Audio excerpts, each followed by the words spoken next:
Hear crap. He just Yeah, wants to know.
Hello, everybody. Welcome. I love to see a lot of people in the chat. I see Big Prince saying we need more EDM. Bucky's asking where's the EDM. You know, just had to change it up. Change it up for y'all once in a while. Can't make it all my music. I got to make it somewhat of Ryan's jazz intro. That's kind of nice. New year, new Kenny. Yeah, got to keep people guessing a little bit. I didn't request that, Kenny. You did. You didn't realize it though. Yeah. You said it in your eyes. You said it. You said, "Listen, I did 12 whiskey quickies this morning. I taste through 30 barrel samples. I just need something nice, cool, and calm with a slow guitar string to get me through the evening." I took a nap from like 6 to 6:30. It was glorious. First time I napped in like 10 years. I'm surprised your wife wasn't like, "Get up and go do something." No. Oh, wow. Well, I think we can go ahead and kick it off. I saw some people in the chat already talking about picking up their P Club stuff, getting their Ophelias and everything like that. So people got to still pick up their P Club stuff. Congrats to Joe moving into a community manager role for us and stuff like that. So a lot of cool things happen on the pursuit side of things there as well too. And where was I forget? I saw it in the chat already. Somebody already had one prediction that came true that said, "I predict that this is going to start late." That one Solid. That one true. Solid prediction. Prediction. Nailed it. You nailed it. All right. Well, let's go ahead and kick this off. You boys ready? Let's do it. All right. Hey everybody, welcome back to another episode of Bourbon Pursuit, the official podcast of bourbon. My name is Kenny Coleman. Ryan Cecil here. Fred Minnick. And we're going to be talking about 2026 predictions. Ooh. Let's see who's going to get everything right or wrong. And this could be the year. It's the year, Fred. It's the year that Four Roses gets acquired. Actually, you know what? I'll go ahead and throw my first prediction that I don't think Four Roses is going to acquire. I think that's just going to sit there and be in a stalemate for a while. Yeah. I mean, they put a for sale sign out there, right? He has have the Financial Times do a big write up and woo, nobody wants them. There's going to be a sign relisted, new price. Do you think they it would work out if they had the realtor photos where they're probably. Yeah. I can see it. See it. Have you ever stopped at a house because of the realtor photo and maybe I should buy this house? Because of just the realtor's photo. Yeah. Have you ever done that? I guess I have not. I guess I haven't been that desperate to look for a house then. I live in prediction was just going to be that Fred predicts that. I mean, that's solid. Solid. Yeah, it's a good one. In the episode now. Yes. Well, this is going to be one. Well, we're just going to take it in a bunch of different directions, and I'll kind of let whoever wants to speak up first. But just to kind of set the stage, we do this every single year as part of the roundtable. We always kind of finish off the year talking about our favorite bourbons and whiskeys of the year, and then we always kick off the first roundtable of the year, usually with some hot takes, trying to figure out is there something in our crystal ball, whether we're going to get right, somewhat right, or not right at all. And I can guarantee you most of the things that we're going to say today are probably going to be not right at all. But I think that's the fun part about it, and just trying to figure out, do we have any idea of what may happen out there? I've got one lined up, and you know what? Mine's a little spicy, so I'll defer mine for a little bit later. Does anybody want to kind of chime in with maybe an easy one to kick things off? I'll toss out a softball for us. First prediction for 2026, I think we're going to see a lot more on-site activations and distillery exclusive by mail. So a lot more distillery clubs really crank up in 2026, not just from the major distilleries in Kentucky, but all over the country. So it's going to be a huge theme. I think brands and distilleries, especially smaller ones, are saying, you know what? We'll figure out shipping later. Just let's do this. We don't care about state restrictions. Let's just open this up nationwide and let's get people connected to us. And I think that's going to be a huge theme of 2026. Yeah. Or they can just go through I agree with Sealbox. that. Although we're not going to review our 2025 predictions to see if anybody got close on anything. And did you do the homework? I forgot to do the homework. Yeah, so I had a few of them while I was listening to it. I'll find it and pull it back up. But I would agree with that. If you look at the current trends, tourism, kind of that experiential side, still growing, still very engaged. The market as a whole can be down, 5 to 9%, depending on where you're looking. But people are still coming to Kentucky. They're still wanting cool experiences. I would agree. I think that's a good one. And I was kind of shocked because somebody missed an easy prediction, which was I was going to get my mic fixed in 2025. They could have said that last year. I mean, it had a good 10-year run of bad sound, but by the way, let's also make sure we set the stage properly, because it was never the microphone's fault. It was always your laptop. Okay? It was always, well, that's true. Yeah. Who's doing this? Yeah.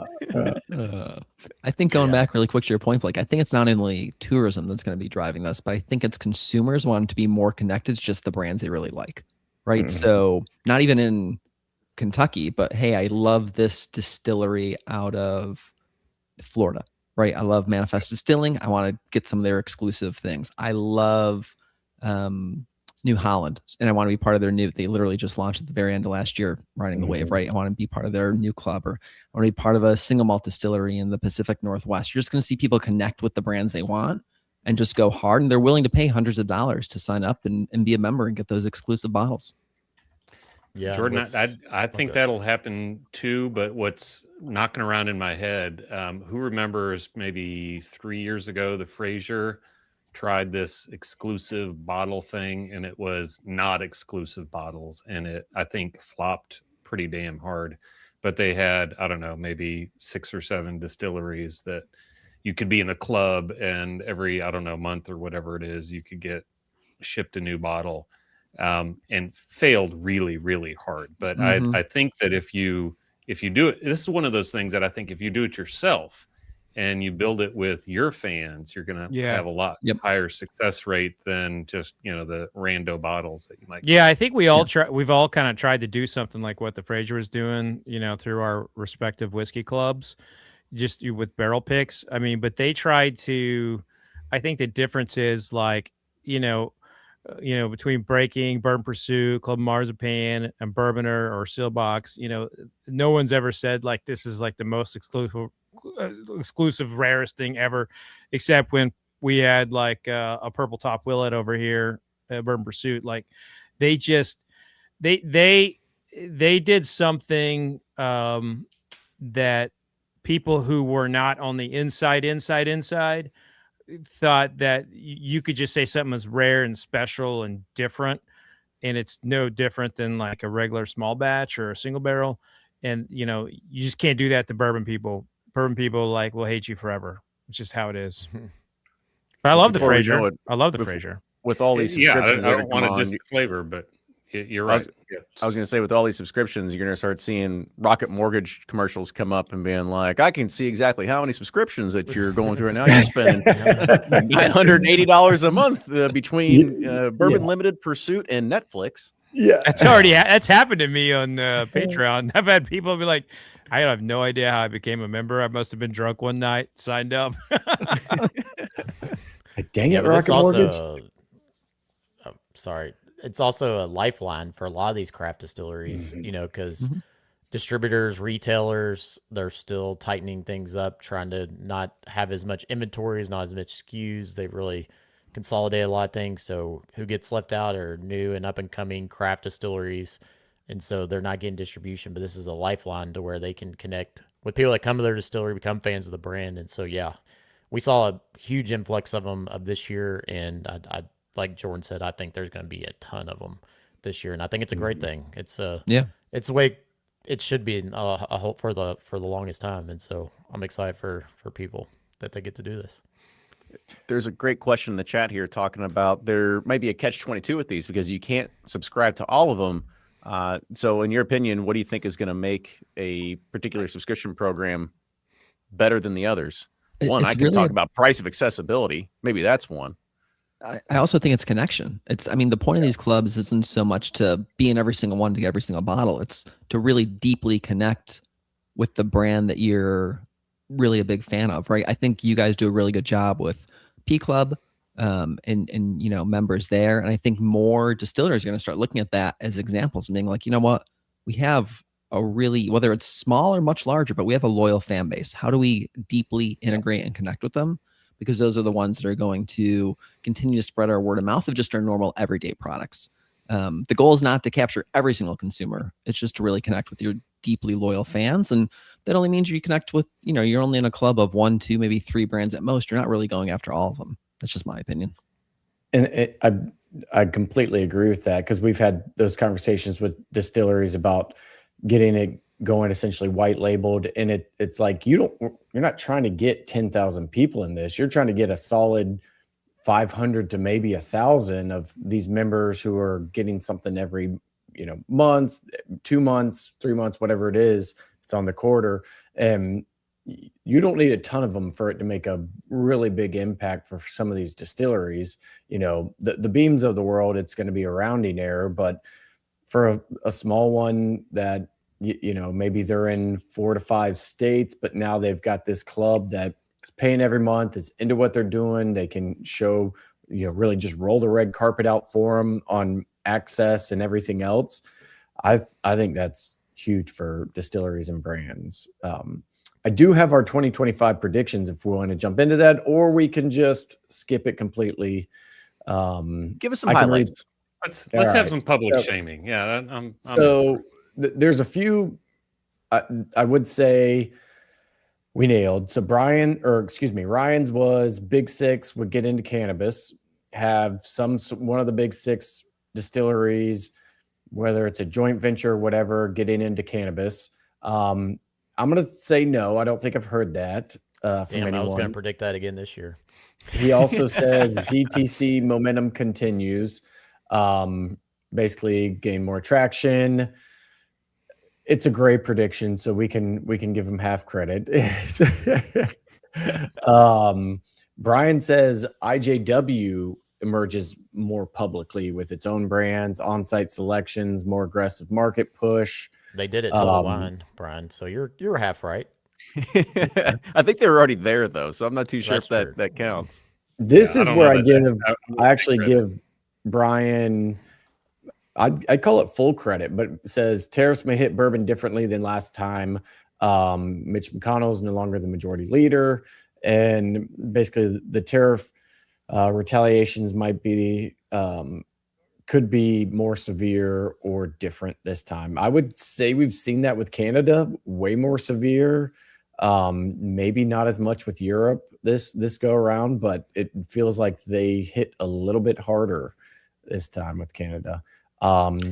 Fred, now this is interesting because I haven't seen anything on it recently, but the FTC Southern Glazers fallout is going to result in tighter enforcement. FTC action will surface damaging details via discovery, triggering return tightening of enforcement around advertising claims, potential price market conduct. That's one that I'm still kind of shocked that no more has come out about that. I felt like we definitely would have heard something on that by now, but could be a 2026 prediction. And then more ABC regulatory crackdowns, ABC scrutiny, enforcement action. He cited Kentucky vintage as an example. Basically, government hands-on intervention. Selective states, I would say they are. I said whiskey RTDs expand 2025. We'll see more canned whiskey RTDs. I don't really know if we saw that though. Maybe bottled. not. No. It's, And then it's still bubbling. I mean, that If may you be a look- 2026. There hasn't been a breakout brand in that space though. yeah, for- there's for not whiskey the based. fireball of canned cocktails yet, which I kind of thought there would Which- be, but I'm almost inclined to say it for 2026 though. I mean, it's Well, you don't think booze seems like balls? it's right on the edge.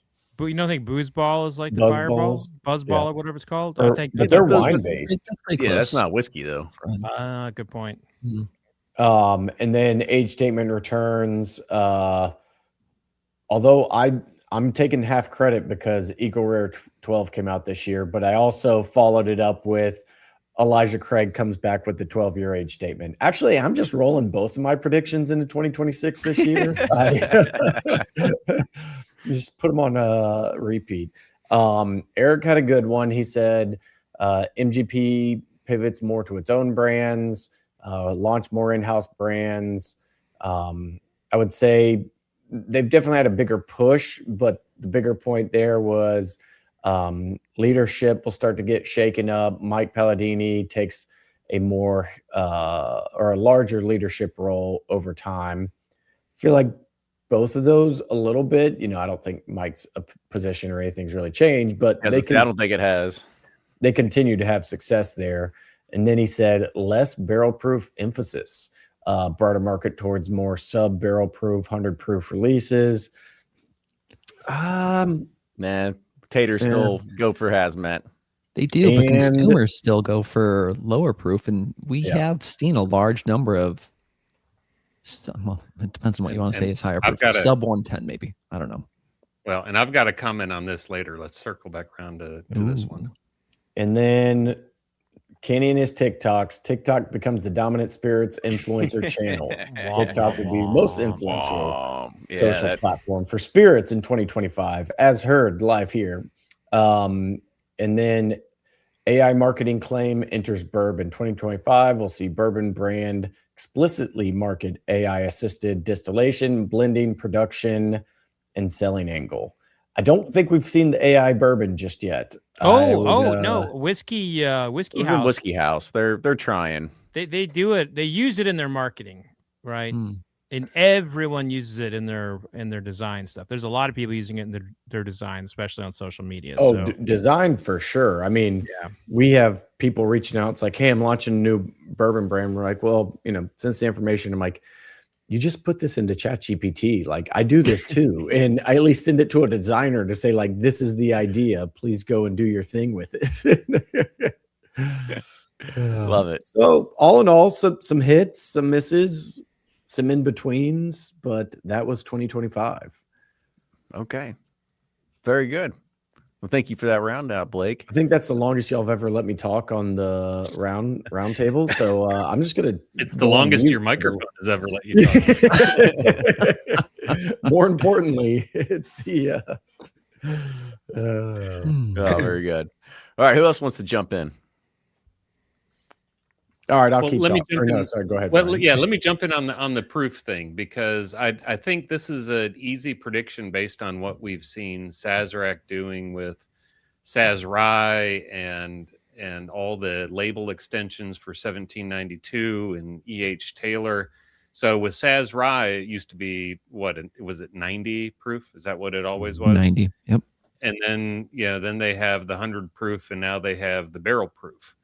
And with all of the brand extensions and increasing the proof, they're trying to get product the hell out of the warehouses. So I think regardless of what the consumer tells the brands they want, as far as, the quote they always say is, drinkability, for lower proofs, I think we're going to see a lot higher proofs in 2026, because you get more product out of those damn warehouses, and all of the big distilleries need to do that, pronto. You're going to see more Weller brand extensions. You're going to see another Elijah Craig higher age statement. You're going to see probably an Eagle Rare higher. They're going to add another to the 10, 12, and something else, just to have different variants out there that people want to make sure that they have one of everything and get it out. So I think that's one of my predictions for 26. And you know something, that's a great thing for them to do, because the people who are buying actively that are in this chat, they want higher proof stuff. So it's kind of like, gee, here's an idea of how to sell whiskey. Let's give people what they want, right? And that's exact. This could be it. This could be the moment, Ryan, where we finally see them taking care of the people who brought us to the dance. But I think they'll probably screw it up. Yeah. Well, you just got to figure. I guess I'll say turquoise. That's the next color Weller label this year. Anybody else got any predictions? Oh, candy paint. Yeah, mine. Oh yeah, mine kinda you're going to go multicolor. That's right. Mine kind of piggybacks off what Brian's saying. I think these distilleries have so much stock, so much inventory, especially with everything going on, tariffs, slow down and drink, what you name it, blah blah blah. But I think you're going to see a major change up in barrel programs. And so, like at Sazerac, for example, I think you're going to see more Elmer picks, more obviously at Bland's picks, but Blanton's gold picks Straight from the barrel. Like Elijah Craig 18 picks, like Old Granddad 7 picks, Old Granddad 6. I just think you're going to see more and more picks, because the whiskey geek who's like, well, I have 10 Elijah Craig barrel proofs, or I have 10 Russells, but I'll go back for I doubt they'll do a Russell 13, but I think they're just going to do something to revamp their barrel picks to get people re-engaged, excited about the brands and stuff again, because they have such excess whiskey. No, that's a good one, because we're a sucker for it. You put it with a different proof point and a different label, we're like, well, let's go for it, even though it's probably the same exact whiskey in there. I mean, think of a Weller 12, that's 94 or whatever that is. Think of a Weller 12 at 100, and do the Saz Rye thing. They'll do it at 100 and they'll do it at barrel proof. And they will sell it all, and they'll start getting it out of the warehouses. Barrel proof Weller 12 would crush it. They could sell Yeah, it's 10,000 gone. of those barrels. Immediately. Yeah. Immediately. What's the age on Weller Foolproof right now? Is it like what, 7, 8? No, but he's saying Weller 12. I get that. no, That's yeah, what I'm kind of I wondering. think it's like below 7 or 8. It's below 10. Foolproof is 7. Yeah. Okay, I was just trying to see exactly where we might be in the realm of a possibility there. I mean, it's true. I mean, you do see the slowdown that's already happening. You've seen the pictures from everybody that takes the Buffalo Trace gift shop stuff. They've got their walls just lined now with Weller 107 and E.H. Taylor tubes everywhere, and it's kind of just a heyday, and people can choose whatever they want. It's a lot different than where things used to be. And so we'll kind of see that. That's a good one, Ryan. Yeah. And I just think too, they see all these NDPs, getting these barrels, getting astronomical numbers on barrel picks. And they're like, well, hell, we got all this shit here and we can sell it to you for half or third the cost. And so I don't know. It's just my prediction. We'll see. But they move so slow in these organizations. It probably won't happen, but They might have been already working on it for 2 years, but it's just now finally getting around to it. yeah. Yeah, I somewhat similar to that of how they're going to sell all the whiskey how these distilleries are going to sell all the whiskey they have. I think 2026 will bring back some acquisitions in the bourbon space. I think we had a slowdown, but now there's a ton of money in private equity out there. But a lot of these distilleries and big conglomerates are still in a pretty good position financially, depending on how they're diversified. And I think instead of going and saying like, let's spin up the 12th version of Weller, they're going to go acquire somebody with some velocity in the market. And, it's essentially like the Penelope acquisition. They acquire Penelope, they take bourbon they already have, sell it for, now a retail of $70 a bottle, $80 a bottle, and, just expand them. You think about somebody like, and I haven't talked to anybody, so I'm going to use names, but none of this is, I have any insight or clue on, but like if a Old Forester buys Rare Character, they could take all those barrels of Old Forester bottled in bond and this 6 to 8 year whiskey, put it in a Rare Character bottle and almost triple the retail price, and it would fly in the market. And I just think somebody's going to do that where they say, okay, here's a brand that's hot. People are into it. They're telling the story. Now we bring it into our distribution system with our sales team, our whiskey, and we basically take a barrel that we would have made $2,000 on, and now we're going to make $8,000 on it. And, the financial markets are opening up a little bit more. And so I think we'll see a big guy acquiring an NDP in 2026. I'm glad I actually had Rare Character in the back of my head. I was driving to the studio today thinking this might be the year. I wouldn't say they make or break it, but it could be a breakout year for them. You can already see their strategy that's happening. You've kind of see, at least I saw on Instagram the other day, they've kind of given a little sneak preview that they're going to be releasing some everyday items, just the regular shelfers and everything like that. So you can see their product strategy, what they're trying to do, because I've seen, at least in some of the forums and stuff like that, and some people are like, well, I see Rare Character everywhere. It can't be that rare if it's everywhere. And so they're trying to change the branding of what they're doing. They're aligning Brook Hill now differently, and that's becoming a more elevated version of what they're trying to do. So you kind of can start reading the tea leaves of what their product strategy is sort of shifting to right now. Yeah. And that's one where I just think them, or there's others out there. There's Dark Arts, there's Short Barrel, there's ASW's, people who are just doing a great job of blending, building their audience. They're in some states, but they don't have this massive sales force behind them, and they're still doing numbers. Like, to me, that's teed up for a big guy to come in and just really ramp things up. So I think, Well, from a history perspective, it falls in line with when there's oversupply. With the So historically, when there was oversupply, you had all these brands getting acquired in the 50s and 60s, in the 80s and early 90s. Bullet got tied into the likes of like Seagram's. But I think this thought of like independent brands, they are becoming the leaders of the industry in much the same way that Pappy Van Winkle became a leader, apart from like the big four in the 30s and 40s. So what you're seeing now, you're seeing kind of like the repeat of something that we see a lot in bourbon history. And that is, all of us are looking to the likes of dark arts as the de facto leaders of what people want. It's putting stuff on the shelves that we like, right? So I think this is a very interesting discussion, and I don't disagree with any of it.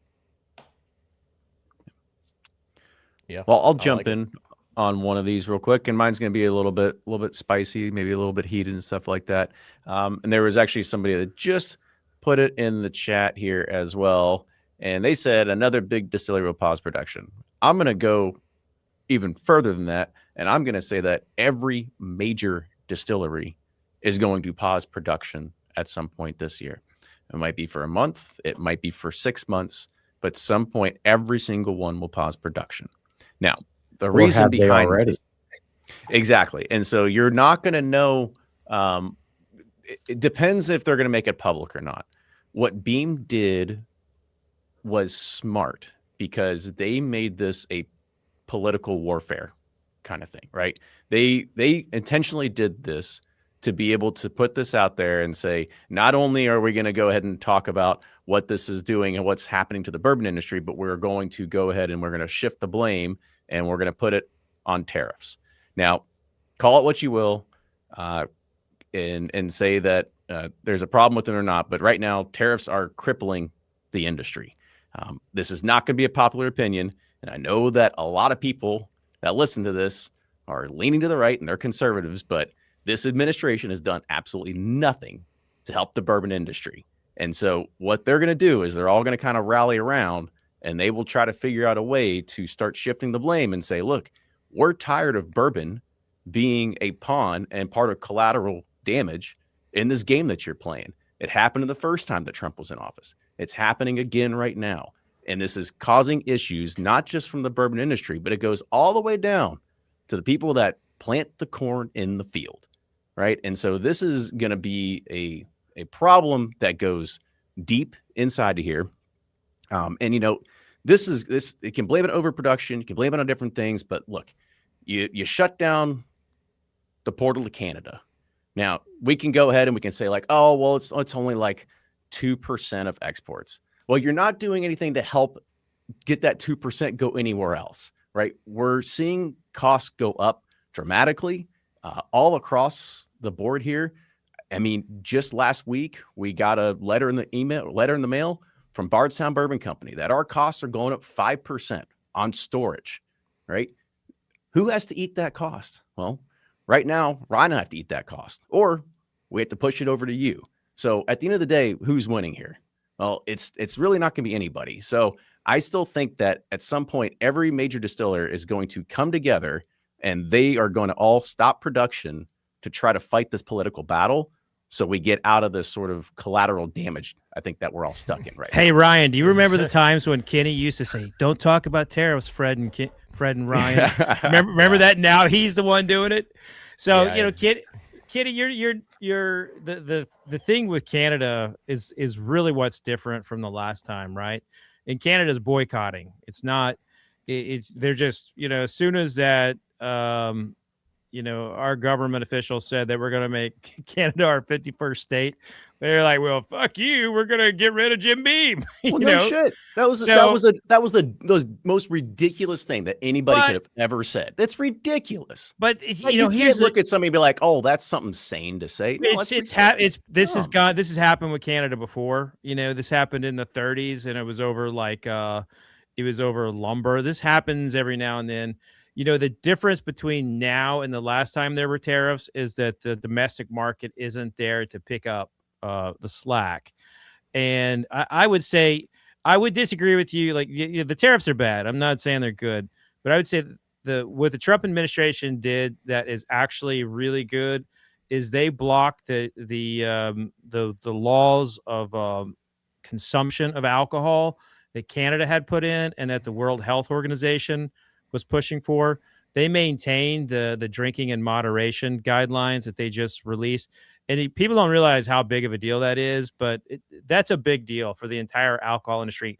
And that's what they were fighting for. The lobbyists were fighting for more than tariffs. They work on tariffs, don't get me wrong, but they were fighting like hell to keep the drinking and moderation guidelines in check. And they did not. You will never see a lobbyist group go after an administration. They will not say, like, we're tired of being a pawn. They'll find ways to, sugarcoat it, but it doesn't matter the administration.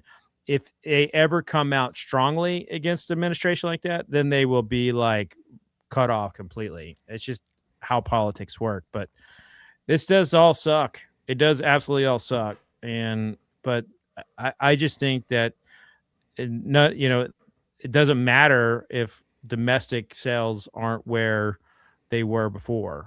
And that's what it comes down to in a lot of these circles. Yeah, I don't think they're going to pause production as a political pawn. I think there's about 27 different headwinds that's hitting all spirits categories right now. I mean, yes, tariffs are bad and it's not advantageous, but there's so many more facets to it. And like Fred said, I mean, the biggest push the last 3 years has been alcohol is causing cancer. You can't drink. No alcohol is safe. This and that.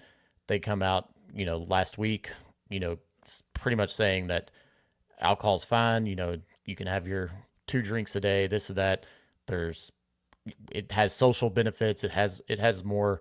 And I always said that was more detrimental to the spirits industry is the government administration saying that something is going to kill you, because most consumers they don't like to think for themselves. They trust whatever they read especially from the government, and they're like, well, if that's going to kill me, then why would I even try it? And at this point, if you listen to RFK on anything, it's a little backwards.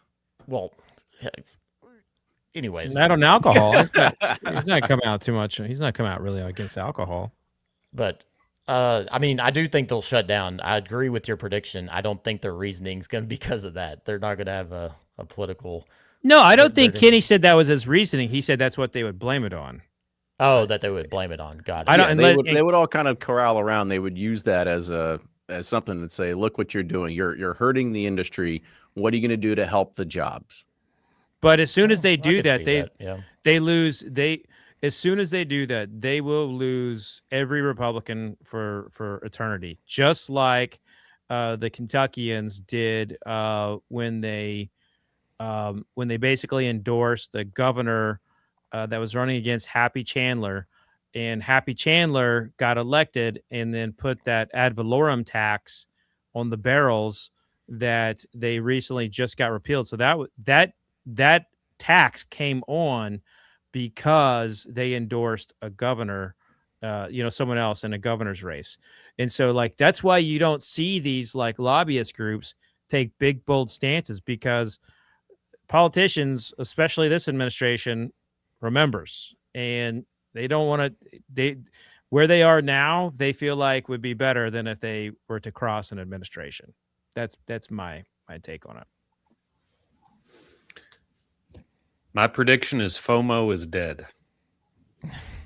Go on. I'm changing the subject. No, so FOMO, everybody was worried about what they could get and what they were going to lose because there wasn't the supply. And so you'd have to buy all 6 if you saw them on the shelf. And we're not going to have that anymore. We got enough supply. So brands now can't market based on assuming that there's going to be FOMO. You got to connect to you got to do all the other things we've always been talking about. You got to connect with your customers. You got to have legitimate stories, and you got to be transparent. You got to do all those sorts of things. So you can't just rely on FOMO. I think now with the glut, FOMO is officially dead. I would agree with that a bit, because it's like no longer can you just come out with like, I mean, think about if Diageo wanted to do the Orphan Barrel project now, it would just fall so flat. But they're like, Orphan Barrel, it bottles came out, I was grabbing them, telling buddies to grab them, and then you realize, well, this is bottle number 31,000 of this Orphan Barrel project. Like, and I know like there's some truth behind that story, but I feel like most bourbon consumers have been burned by the FOMO. They know enough to realize where the industry is, and it's like that doesn't just drive people to a product anymore just by saying it's limited and there's not much of it left.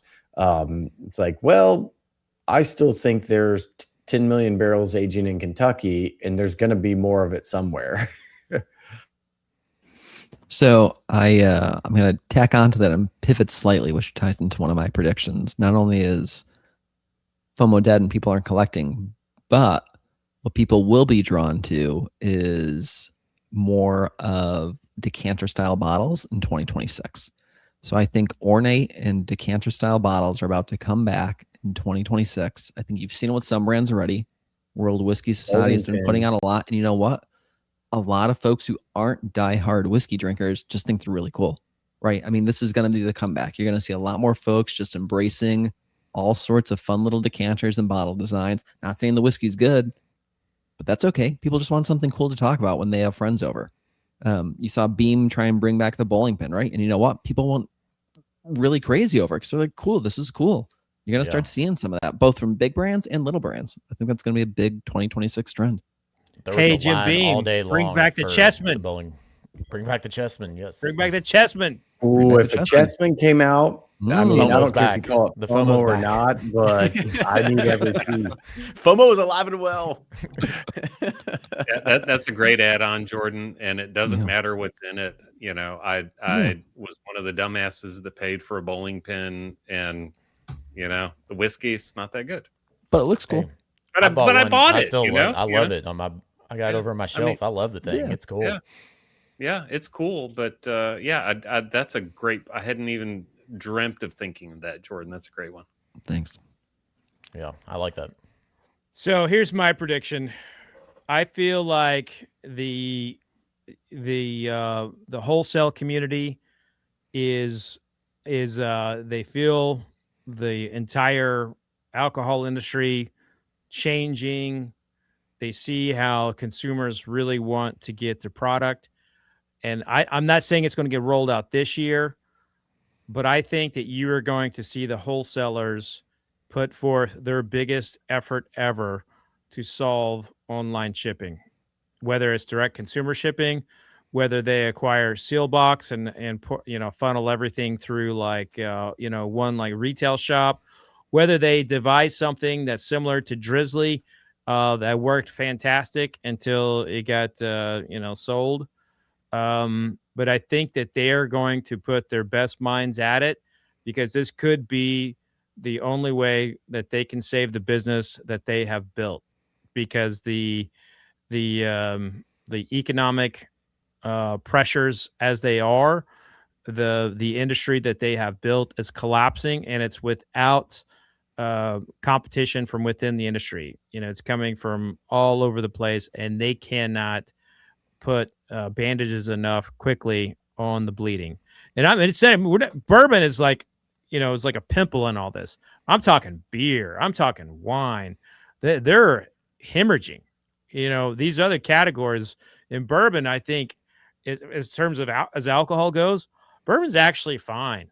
Yeah, this category is going to be great. It's going to be fine. And 10 years, we'll probably be on another roundtable bitching about the same shit. But they've got to figure out a way to stop the hemorrhaging elsewhere. And I think that they're probably going to get together and come up with a solution. They'll announce some kind of consortium of great minds, probably bring in Kenny, someone on this roundtable to help solve some of the issues, to create a plan for an industry-wide online platform.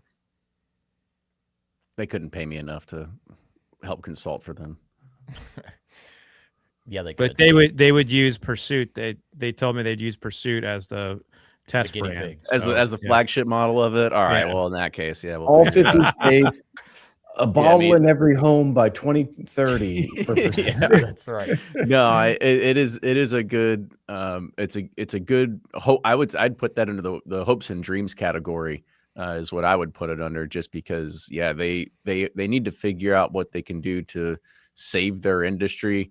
I don't think anybody can look back at last year and think like, oh wow, RNDC is going to leave California. Like nobody ever saw that one, and that might just be the tip of the iceberg when we just see not only the competition that's happening interstate, but in between these large organizations. Like, well, what's going to happen to when people bounce around? What could happen inside of Texas or New York or Florida or some of these major markets? And if they're leaving some of these large distributors, it's going to even consolidate things even more. And those ones that are going to be left at the top, they've got to figure out how they're going to be. I mean, they're the ones sitting there holding the bag, and they've got to figure out how to basically get bourbon or whiskey or gin, vodka, wine, whatever it is, to the hands of consumers that want it.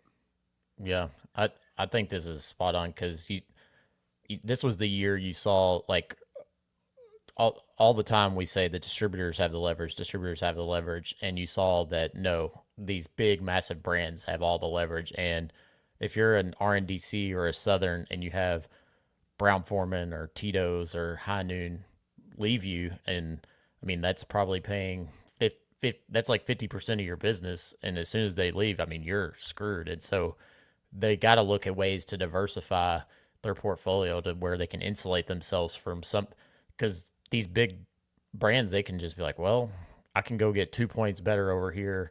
And you haven't been that great, so we're just going to top ship. And then you're like, well, I guess as an RNDC, you have to shut down an entire state because you can't run without them. Yeah, I think we're still on the early parts of the distributor shakeup of things. I think we'll see even more of that. You have like Reyes coming on strong. You have some of these other players. There's still the juggernauts of Southern, RNDC, Winebow, Breakthrough. You still have these major distributors that control a majority of the market. But I think even with a few players that basically facilitate, call it 75-80% of all alcohol sales in the country, I think there's more to come, even than just what we've seen in 2025 and early 26. So I feel like that could be a big one. Totally. I'm surprised nobody said this yet, but I think Uncle Nearest will get acquired before they actually resolve their whatever case they're going through, the shitstorm that they're going through. I think that's a bold take. I think somebody's going to acquire it's still just too big of an important brand. It just has too much going on for it. Now it's in the shitter, but I think someone with money is going to acquire that, and you'll kind of slowly hear all of this kind of just fizzle away. What happens with if they get acquired? What happens like with all the stuff? Does that all go to the debt? Or they got to buy out the debt. Yeah, correct. The Weavers would essentially have to say, put a price point or put a price tag on the business. Company comes in, pays off all the debt, clears everything up, and then whatever's left would go to the Weavers. I imagine that's the big question mark right now, how they're valuing the business, because I'm sure there's people who are like, yeah, we'll take the entire business and wipe out the debt and only give them a, $140 million valuation or whatever it is. And then they're realizing they built it all the way up to this level and they're going to walk away with no cash. And imagine that's part of the reason for fighting so hard. But yeah, in a tough spot. And I think would it's their not be only shocked option. if we saw, that happen. Not to break any news, but at least I saw from a couple days ago, there was an update that there is a potential offer for a private equity group to buy out the debt, to buy out the loan. So there's that's still being I saw that decided too, in for court right now. like 108 or something lower than I think anyone expected. So they've got something called the letter of intent, which is non-binding. It just kind of says what they do. So it's the first step. But I think you guys are right. The Weavers are in it to see what they can get left, or what what kind of scraps they can still have after it's all done. They're not going to want to let loose of it, and they're going to want to get as much out of it as they can. But the only way to resolve this is to get a buyer. And it's going to be lower than any one of us imagines, or even probably the LOI right now is talking about. Yeah, people in the chat are like, "Oh, Uncle Nearson worth that much, isn't that?" Look, it's a brand that hits a lot of average consumers, and I mean average, like they're not whiskey nerds, and a lot of those people probably have no idea that they're in a lawsuit right now. Now they might, I mean, they're diehard fans, probably follow Fawn. They're cheering her on, this and that. But I would say as a whole, the American population has no idea that this is even going on. I'll say that this is, I said in a previous roundtable that, I think Fawn Weaver will come out on top. I still find her to be a very dynamic person, to be able to, through every bit of, like, if any of this would have happened to me, man, I would have crumbled. Yeah. There's no way I could keep going. Like whatever you think of what's going on, like, I'm still like amazed at like the fight that they continue to have. And this story, that everything that's happened has been one of the most, it's bummed me out, man. Like, it's been one of the most like sad things I've seen in the business. It's like, I don't know. It's really bummed me out, because I really love that brand, what it stands for. And I root for Fawn, and everything. It's just one of those things where you hate to see how it all came out. And I know they're suing their former chief financial officer with some pretty savage accusations in there, that he was like forging their names for checks, hiding debt, hiding invoices and things like that. And it's like, where's this guy? Where's he? They've put him in the front and center. Like, what's his story? I don't know. We'll hear it at some point. Yeah, this is going to be he has to respond back to the lawsuit, so I'm sure we'll hear it. This is going to be a Netflix documentary.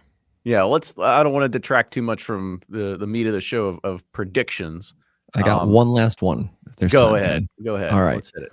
This is going to be it's going to start in 2026, probably going to peak a year or two afterwards, but this will be the year that GLP-1s have a major impact on the alcohol industry. And that's going to be thanks to them coming out in pill form. You're going to see more people. You're going to see more people get on GLP-1s. You're going to see more people microdosing GLP-1s around summertime, right before vacation, when they normally go drink, and it takes a little bit to get out of your system. You're just going to see people in general start using them more. And more likely than not, at least from talking with friends who have used them, your propensity to want alcohol goes down. So I think that'll start having a major impact on the industry too. I think that hit like years ago. You remember, like, it did, but the pill form is going to just make it explode like a rocket ship, Fred. Well, that was going to be, I kind of took the counterpoint on that one, and I was going to say GLP-1s are starting to hit a plateau. I didn't know about the pill form and everything. Hit a plateau, and those people will start drinking again. But I think if the pill and all that makes it way more prevalent, that's tough to combat. But I think there's a lot of people who've been on them. They're at where they need to be. They're healthy or whatever. And you've got Gen Z shifting into like more than 50% of drinking age. I think spirit sales will be up as a category in 2026 and it could be GLP-1s where more people are off of them. You've got more Gen Z drinking, and some of this tariff stuff starts to settle down, or just, there's another big news story coming. And I think spirit category as a whole will actually be up in 26. But I would agree with that, Blake. Especially with the Gen Zers, you're starting, like my brothers are Gen Zers, and they just had their first kid, and like they were all, they brought over these beat boxes or whatever the hell that shit is, and they're like, let me try some bourbon. They try it, and then you like just see the light like kick on, and they're like, oh my gosh, because he's like, I'm a dad now. I can't just go out and drink these beat boxes. I just think you're gonna see Gen Z moving into more. They're getting more like getting jobs, settling down as with family, kids. You got to understand most of their social life was during COVID, in those teenage years. So they're not used to like going out, this and that, but they're kind of just getting out of that. People are going to bars more, trying things. They're socializing more. And I don't know. Yeah, I think Gen Z is going to show up big. This is the first I'm hearing of a Gen Z brother, Ryan. They're going through their high school phase at the age of 22. They're just. I got a complicated family, Fred. I don't want to explain it to you. Yeah. Oh, that's great. I got one more if we have time or no. Yeah, we got time. I got another one too. Can we keep going, Kenny, all night? Come on. I'll let you keep going. Go, Ryan.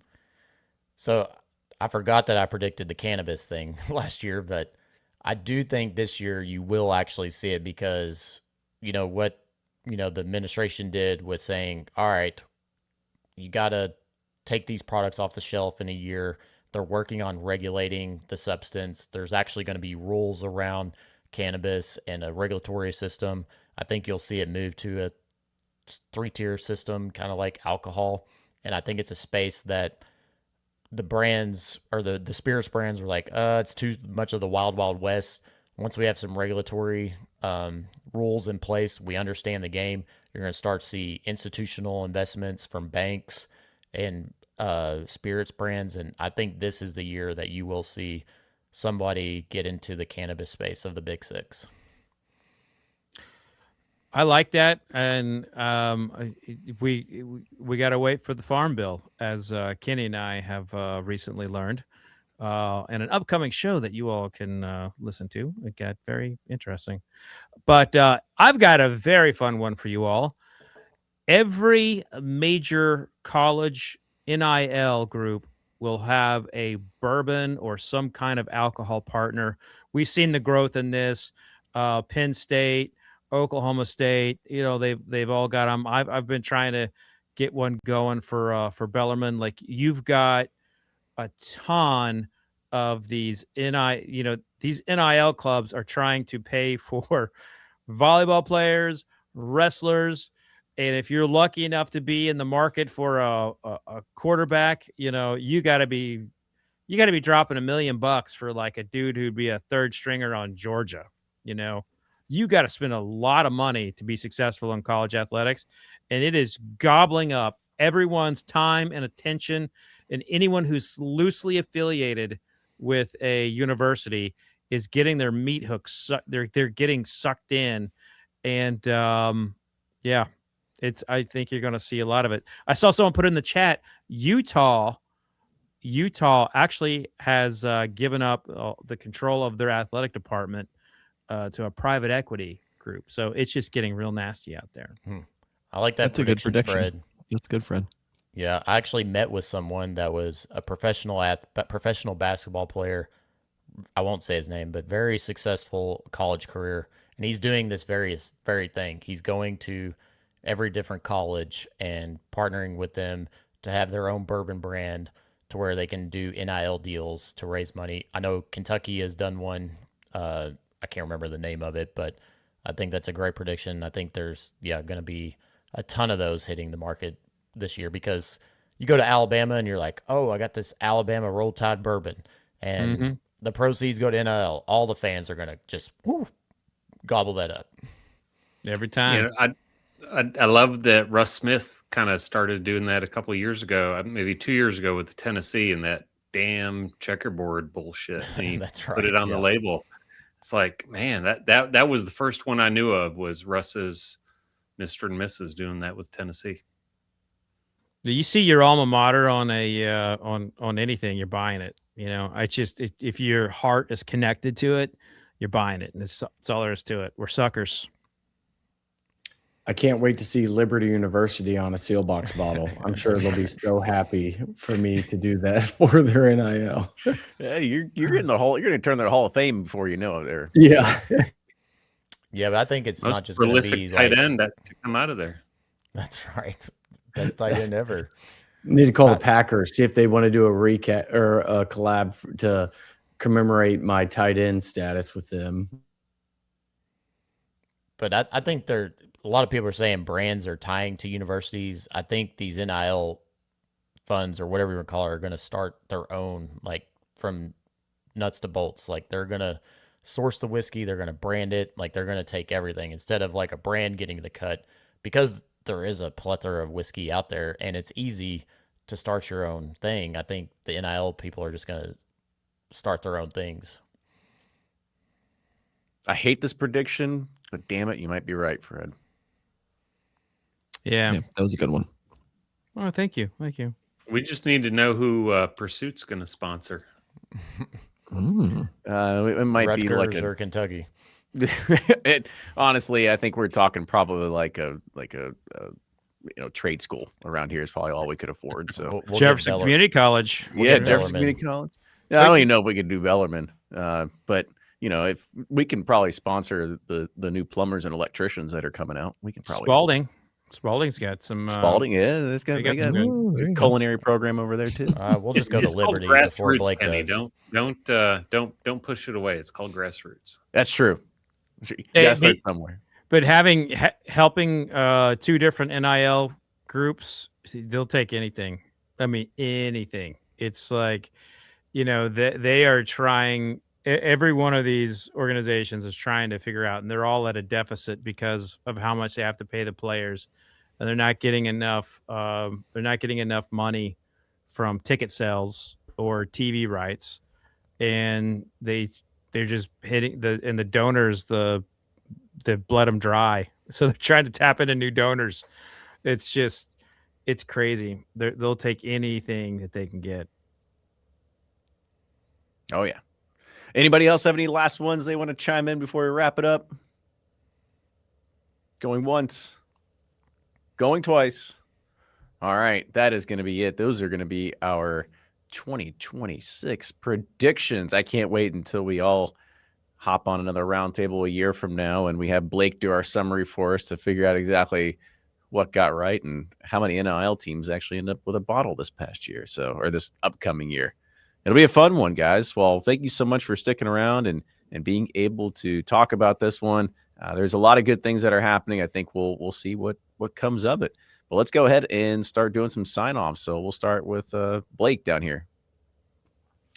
Yeah, always fun to do these. It honestly is one of my favorite episodes of the year, I think, just to look back and see what we predicted, to try to figure out what's going to happen in the future. So always fun to be here. Blake from Sealbox, and see you all on the next one. Very good. And the guys that probably get just as many press releases as Fred Minnick down here, Breaking Bourbon, Jordan. Another fun one, Jordan from Breaking Bourbon. Looking forward to another great 2026 in American whiskey. And of course, my prediction is another great year of roundtables. I like it. That's All right. 100%. Jordan, what do you think? Will it be a better year for bourbon or a better year for rye? Still bourbon, but rye is certainly having a comeback. Okay. I like it. Brian. All right. Thanks, guys. This is fun. FOMO's dead. Brian, Bourbon Justice, and Jordan. I mean, I think you took the cake with that last prediction there. BCR is going to be just amazing in 2026. Everybody tune in. See you guys. Hell yeah. I like it. I like it. So make sure you follow all these guys. Make sure you also follow everything that we're doing as part of Bourbon Pursuit. Never miss an episode. You can go right to bourbonpursuit.com, subscribe to our newsletter, and you're going to get notified via email every single time there is a new episode dropping. But also, if you do like the show, go ahead, leave a comment, subscribe. You can do it right here on YouTube, or you can do it through your favorite podcasting player. And then you can also share with a friend. But if you also want to help support the show, you can do it just for a mere $5 a month right through patreon.com/Bourbon Pursuit. But with that, cheers, everybody. We'll see you next time. Cheers. See you in February. Vodka sucks. It sure does. It sure does. All right. All right. So, Kenny, did you see the chat? That what Blake put in the chat? Oh, call I me missed what Pelosi. Blake did. What did he say? Yeah. Kenny Pelosi. Call me Kenny Pelosi. Yeah. Kenny Pelosi. I missed that. How did I miss that? That's funny. Kenny Funny as Pelosi. shit. I wanted to put it, or I wanted I to could say take a it good joke. live, That was but then funny. I'm like, people may not understand the joke and It's start okay. accusing Kenny of being all types of things, insider It's trading fine. stocks or Oh, whatever. those in the private chat. Yeah. I just saw that. That's the Uh-huh. Yeah. I can take it. I can take it. I felt like that was good. That I think was, it was great. It was a lot of fun. It's I think great. we had some solid It's always a good predictions episode. there. I will say, I feel like we're starting to hone in our predictions, and I don't know if it's just because we're getting more broad with them, so any of them can sound right, or we're getting better at making predictions of what's going on in the market. But it does feel like we're tightening in on some. Hey, does love- anyone else feel like it was just yesterday we did this? I mean, Yeah. I'm serious question. Like, Yeah. No. 2025, just like I feel like it was yesterday. It was 2021, and we were making Yeah. these predictions. Yep. Well, so I listened So- back to the episode and was like, this is like what we just talked about. I'm like, no, this is last year, like literally almost to the day. And Crazy. Every Mhm. month Blake, I'm didn't like, I say I something can't believe it's about time for. Jim Beam last year? yeah, so you said you layoffs or something, didn't you? Yeah. you had layoffs. Hold on, where'd it go? Is that what it was? Was that 2 years ago? No, It all that was blends your together. prediction 2 years ago. We covered that 2 as a years ago. 24 Fuck. because you said there'll be big layoffs and use Jim Beam as somebody who will be laying people off. And we were Right. kind of like, they Yeah, had some you're wrong. layoffs, and Yeah. you were just, I mean, you would have been, I was just future Brian right there. nailed Yeah. it. Had you given yourself an extra year there. So, Blake, did you use AI to get all those notes? Chat GPT, Yeah. copy and paste the transcript, throw it in the Chat GPT, and it is wild. It does a really good job. No. Mm. I love Brian's like FOMO's dead, and then you're like, bring back the chessman. Oh, I'm giving one of those. I've never claimed to be consistent, right? that was great. FOMO as a whole is dead. There's still opportunities when That's it right. is That's a right. true fear. That's right. More than Those just like decanters out, and it's yeah. Mhm. Oh, yeah. Unless it's in a lead-based paint decanter, I'm getting it. Dude, Fred, they you may should know do this. that. Why don't you think they've done anything with the old Crow lineup? I went back and listened to read Mittenbuehler's book. Was it Yeah. Bourbon It's in his- Empire? It's in his book. and he Basically, talks. he basically says that Beam is essentially just giving the middle finger to Old Crow, and they're just kind But of why do you think letting that it rot still there. is? Because I feel like, it's not like I get some of the Sazerac stuff where like Ancient Age is still technically a different company. Yeah. Van Winkle's So- is a partnership, but that one's like a true house brand. Well, Blake hasn't read your book. yeah. Do you? Hold on, which book? The new Well, one. let me tell you about my new What book? Well, I don't get Mm. press releases. I had to pre-sale it on Amazon. I'm still waiting. Right, for yeah. my Well, copy these to are come these are out. advanced copies. I'll send you one. Yeah, I'll send you yeah. one. But I've got the the long pre-sale and short of it is, the fierce rivalry, and there was a lot of, fuck Old Crow kind of mentality because they didn't mind Old Granddad, they didn't mind, but it actually has developed a following now. Mm. I mean, now it has the people who need to have a drink at 9 a.m. You know, so Mm-hmm. yeah. Oh, yeah, that's right. Got to be careful with my spoilers. Yeah. No But, spoilers. No spoilers. But Take it off live. you'll see it. You'll hear about it.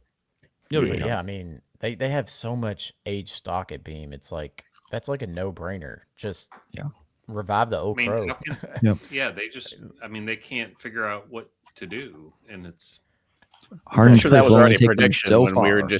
somebody was just saying, yeah, they were just going to take all this shit and just throw it into different labels and more brands and higher age statements and all this sort of stuff. So, except it'll be in pick form, right? Or decanters. It'll be in a pick, yeah. But Yeah. even like you could have the decanter series would be a home run, but 100%. even if you just do like an old crow, like do like a 12-year or 14, even I don't know. I feel like you could do that $300 a bottle. I mean, it would just, I don't know. I think people would. They don't Well, I even. think that's the hard they don't- part with them. They're so busy trying to figure out why white label case sales are down 100,000 cases year over year, and those to them are like, what would they do at most? Maybe 5,000 cases, and I don't know. That's I think the hard thing with the massive conglomerates like that is they're so focused on just their volume plays that a lot of this stuff, why I think they should buy, some NDPs to just let them do their thing and they can focus on the old stuff or the cheap stuff. Yeah. they're As just much as not- I'd like to see more decanters, I just don't, from a production standpoint, I think it's just gonna be very difficult to do. I have no idea what time is involved of like molding and getting it done. It's got to be faster than glass, but I have no idea how fast they can crank those out. You know what they should do? They should do like a collab with Glenn's Creek, who has like a massive passion for Old Crow, has the Old Crow facility, has it, keeps it together best he can, and bring that guy in to do like, some kind of it's just even a small scale launch that's done at a distillery, their distillery or something. But I mean they brought back Old Tub. I mean, this freaking that's like Right. Fair point. it's in the DNA of Jim Beam to not like Old Crow. Do we still need to wait for this episode to upload? I can go ahead and stop it, and then we can. Do We're that. still So live, aren't we? Yeah, let's go ahead and we'll say goodbye to everybody. It's been fun. All right. Bye, And, viewers. We'll see y'all later. Cheers. So FOMO isn't dead.